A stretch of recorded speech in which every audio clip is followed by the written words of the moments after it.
வணக்கம். நம்ம சமையலறை தமிழ் சேனல் சார்பாக உங்களை அன்புடன் வரவேற்கிறேன்.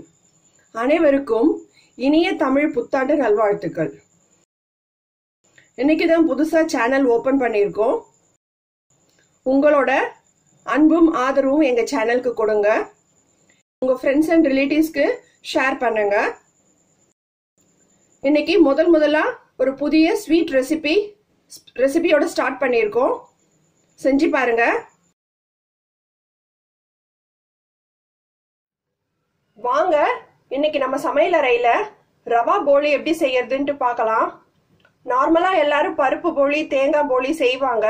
நம்ம கொஞ்சம் டிஃப்ரெண்டா ரவா வச்சு எப்படி செய்யறதுன்னு பார்க்கலாம். அதுக்கு தேவையான பொருட்கள்: 1/4 கிலோ மைதா எடுத்திருக்கேன், 2 கப் இருக்கும், ஒரு 1/4 ஸ்பூன் மஞ்சத்தூள், இதுல உப்பு போட்டு வச்சிருக்கேன், ஒரு பிஞ்ச் உப்பு போட்டிருக்கேன், மாவு பிசையறதுக்கு தேவையான அளவு எண்ணெய், தண்ணி. ரவா பூர்ணம் செய்ய தேவையான பொருட்கள்: ரவை 1 கப் எடுத்திருக்கேன், இதுல தாங்க மெஷர் பண்ணியிருக்கேன் நான் எல்லாமே. ரவை, சர்க்கரை எல்லாமே, மைதாவும் இதுல தான் மெஷர் பண்ணியிருக்கேன். ரவை 1 கப்பு, சர்க்கரை 1/2 கப்பு, 1/4 ஸ்பூன் ஏலக்காய் தூள், நெய் ஒரு 4 டேபிள் ஸ்பூன் வச்சிருக்கேன், முந்திரி பருப்பு நல்ல பொடியா கிள்ளி வச்சிருக்கேன். உங்களால எவ்வளவு பொடியா கிள்ள முடியுமோ அந்த அளவுக்கு பொடியா கிள்ளி வச்சுக்கோங்க.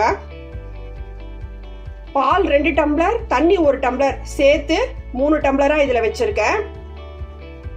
இப்போ மாவு எப்படி பிசையறதுன்னு காமிக்கிறேன். இப்போ இதுல 1/4 கிலோ மைதா வச்சிருக்கேன், அதுல ஒரு பிஞ்ச் மஞ்சத்தூள் போட்டுக்கலாம். உப்பு இதுலயே போட்டு வச்சிருக்கேன் ஆல்ரெடி. நல்லா கலந்துக்கோங்க.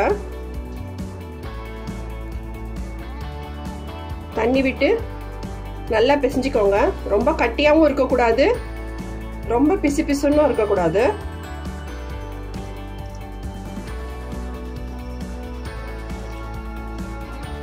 கொஞ்சம் எண்ணெய் விட்டுக்கலாம்.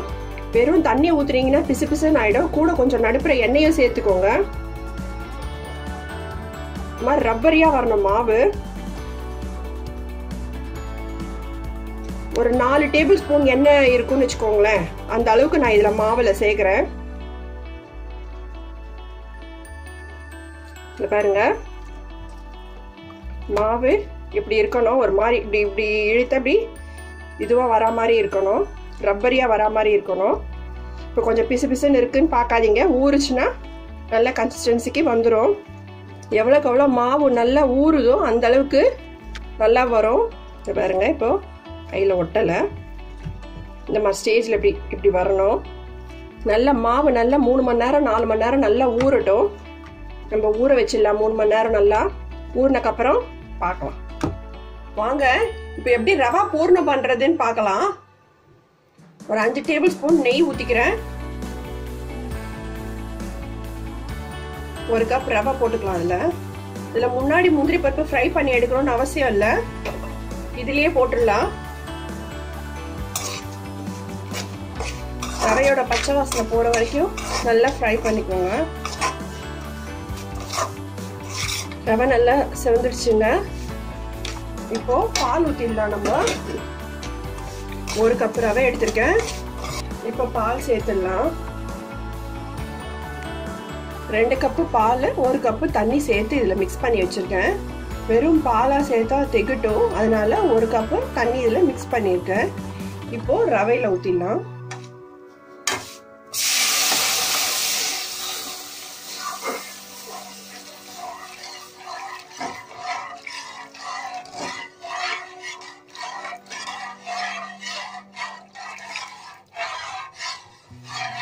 ரவை வேகிற வரைக்கும் நல்லா கிளறி விடுங்க, கட்டியா வரும். சிம்மிலே வச்சுக்கோங்க அடுப்பை. பாலே ரவை நல்லா வெந்துடுச்சுங்க. இந்த பாருங்க, கட்டி ஆயிடுச்சு. சர்க்கரை போட்டுக்கலாம். 1/4 ஸ்பூன் ஏலக்காய் தூள், சர்க்கரை 1/2 கப். இப்போ இலகி கொடுத்து சர்க்கரை போட்டதுனால மெல்ட் ஆயிடும். மெல்ட் ஆனோட திருப்பி இதே மாதிரியே கட்டி ஆயிடும். அது வரைக்கும் கிளறி கொடுக்கலாம். விருப்பப்பட்டவங்க குங்குமப்பூ வேணும்னாலும் சேர்த்துக்கலாம், நான் சேர்க்கல. ரவா போடுறோம், ரெடி ஆயிடுச்சுங்க. என்ன தளன்னு இருக்கேன்னு பார்க்காதீங்க, இது ரவைன்றதுனால கொஞ்சம் தளன்னு இருக்க ஸ்டேஜ்லயே நான் ஆஃப் பண்ணிடுறேன் ஸ்டவ்வை. ஏன்னா ஆறுனவுன்னா கட்டி போயிடும். இன்னும் ரொம்ப கட்டியானவுன்னா ஆஃப் பண்ணிங்கன்னா ஒரு கல் மாதிரி கோந்து மாதிரி இருக்கும். ஆறுனக்கப்புறம் உருண்டை பிடிச்சிட்டு போலி எப்படி செய்யறதுன்ட்டு பார்க்கலாம். ஃபஸ்ட்டு ரவா போடணும், தளர இருக்க சொல்ல ஆஃப் பண்ணணும். இப்போ பாருங்க ஆறுன உடனே நல்லா கட்டியாயிடுச்சு, கையில் ஒட்டாத பக்கம் வந்துடுச்சு. இது நம்ம கேசரியாவும் சாப்பிடலாம். கேசரிக்கு தண்ணி விட்டு நம்ம பண்ணுவோம், இது ஃபுல்லாக பாலில் பண்ணியிருக்கிறது. இது ஒரு டிஃப்ரெண்ட் டேஸ்டாக நல்லா இருக்கும், கோவா மாதிரி இருக்கும். செஞ்சு சாப்பிட்டு பாருங்க. இப்போ போலிக்குள்ளே எப்படி வச்சு பண்ணுறதுன்னு பார்க்கலாம். மாவும் பாருங்க நல்லா 3 மணி நேரம் ஊற வச்சிருக்கு. இந்த பாருங்க மாவு எப்படி பபுள் கம் மாதிரி வருது பாருங்க. இப்போ எப்படி தட்டுறதுன்னு காமிக்கிறேன். உங்ககிட்ட காமிக்கிறதுக்காக 3 ரவா பூர்ணம் உருண்டை பண்ணி வச்சிருக்கிறேன், 3 மாவு உருண்டை பண்ணி வச்சிருக்கேன். இப்போ எப்படி தட்டுறதுன்ட்டு காமிக்கிறேன் பாருங்க. கொஞ்சம் மணையில எண்ணெய் தடவிக்கோங்க.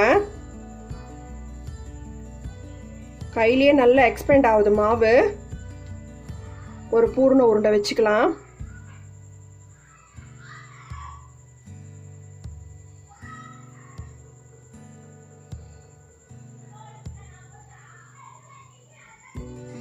அவ்வளோதாங்க.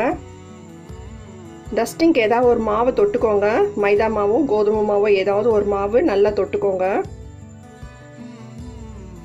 கையிலேயும் தட்டிக்கலாம், இல்லை கட்டை வச்சு லைட்டாக தட்டிக்கோங்க, ரொம்ப அழுத்தம் கொடுக்காதீங்க.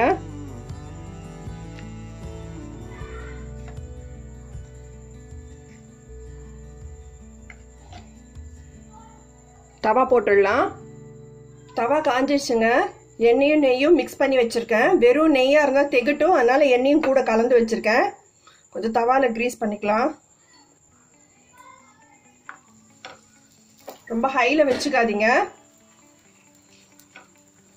சிம்மில் வச்சே சுடுங்க.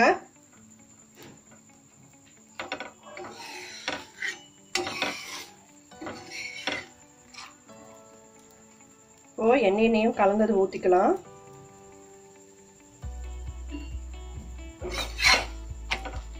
திருப்பி போட சொல்லி நல்லா சாஃப்டா இருக்கு. ரொம்ப மெலிசா தட்டிக்காதீங்க, பூர்ணம் நிறைய வச்சிருக்கிறதுனால விண்டு போயிடும். இந்த சைடு கொஞ்சம் ஊத்திக்கலாம்.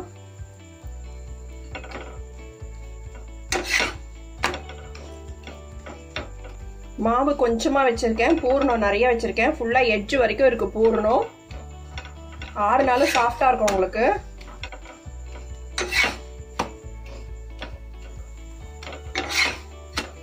பாருங்க செவந்திருக்கு ஒரு பக்கம். கொஞ்சம் பொறுமையா வச்சே சுடுங்க, தீஞ்சு போயிடும். பாருங்க செவந்துடுச்சு ஒரு பக்கம், இன்னொரு பக்கமும் செவந்துடும். ரொம்ப அழுத்தம் கொடுத்தும் தேய்க்காதீங்க, லைட்டா ஹேண்டில் பண்ணிக்கோங்க. ஏன்னா மாவு ரொம்ப சாஃப்டா இருக்கு, பூர்ணமும் நிறைய வச்சிருக்கோம். பாருங்க செவந்து போச்சு. இப்போ இதை எடுத்துடலாம். இன்னும் ஒரு 4 சுட்டுட்டு உங்ககிட்ட எப்படி இருக்குன்ட்டு காமிக்கிறேன். பாருங்க ரவா போலி ரெடி ஆயிடுச்சுங்க. அது உள்ள வச்ச பால் ஊற்றி மிக்ஸ் பண்ணி செஞ்ச ரவா கேசரியும் நல்லா இருக்கும். இந்த விதத்துல தண்ணிக்கு பதில் பால் ஊற்றி நீங்க ரவா கேசரி செஞ்சு பாருங்க, நல்லா இருக்கும். ரொம்ப டிஃப்ரெண்ட் டேஸ்டா இருக்கும், கோவா மாதிரி இருக்கும். போலியும் நல்லா இருக்கு. இங்க பாருங்க சாஃப்டா இருக்கும். இந்த பாருங்க நல்லா இருக்கும் டேஸ்டா. வீட்டில் செஞ்சு பார்த்துட்டு உங்க கமெண்ட்ஸை சொல்லுங்க. எங்க வீடியோவை லைக் பண்ணுங்க, எங்க சேனல் சப்ஸ்கிரைப் பண்ணுங்க. பக்கத்துல பெல் ஐகான் வரும், அதை கிளிக் கொடுத்தீங்கன்னா நாங்க போடுற வீடியோஸ்ல உங்களுக்கு நோட்டிபிகேஷன்ல வரும். Stay connected. தேங்க்யூ.